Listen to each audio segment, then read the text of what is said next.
Before she became a river of life, Ganga was a storm of destruction, and her first target was Shiva. In the beginning, Hindus believed the River Ganga flowed only in the heavens. She was too powerful to fall. If she ever touched the earth, the world itself would break apart. Sounds impossible, right? This is the story of the River Ganges and why she flows from Shiva's hair. But to understand it, we need to rewind.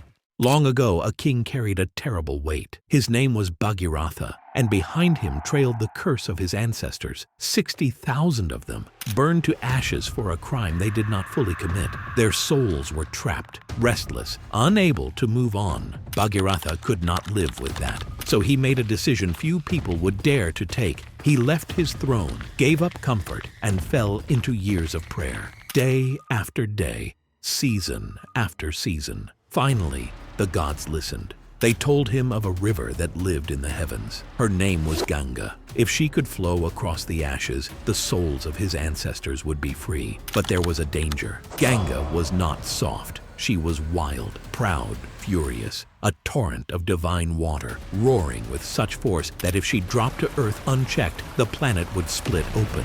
Bhagiratha trembled. But then the god said, there is only one who can hold her, Shiva. The yogi who sits in silence on the mountain, eyes closed, breath calm, the one who holds both creation and destruction in his stillness. So Bhagiratha turned his prayers to Shiva, and after more years of devotion, Shiva opened his eyes and said, I will help you. And in that moment, the sky darkened, thunder shook the heavens, and with a roar, Ganga leapt to earth. She fell like a storm, confident she would sweep away everything in her path, even Shiva himself. But Shiva did not move. As her torrents crashed down, he simply bowed his head and caught her in his hair. Those endless matted locks, knotted from lifetimes of meditation, became her prison.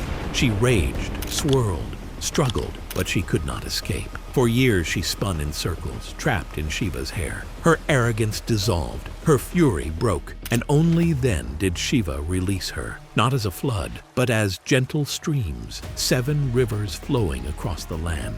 One followed Bhagiratha all the way to the ashes of his ancestors. And when those waters touched the ground, something miraculous happened. The cursed souls rose, finally free, finally at peace. This is why people call Shiva Gangadhara, the bearer of the Ganga, and why the Ganges is not just a river, but a goddess, a mother, a path to liberation. But this story is not only about gods, it is about us, because Ganga is more than water. She is pride, she is power, she is the flood of emotion inside us, anger, ambition, grief, desire.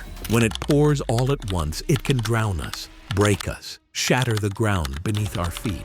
But Shiva shows another way. He did not destroy the river. He did not fear it. He contained it, held it, let it circle until the fury was gone, and then released it gently as a blessing. That's the lesson. When your inner river rages, will you let it crash? Or will you be like Shiva, catch it in stillness, and turn chaos into grace? But then, I wonder, what about the Ganga today? This river once fell from heaven. She was caught in Shiva's hair, worshipped as a goddess, respected as a mother. And yet now, we treat her like a dump. Sewage flows into her, factories poison her, plastics choke her. Even in the name of worship, people throw in ashes, idols, garbage. Is this how you treat your mother? The same water that gave liberation, we now make toxic for our own children. The same river that once carried salvation now carries disease. Sometimes I ask myself, did we forget the meaning of respect? Did we forget she was never just water? She was life itself?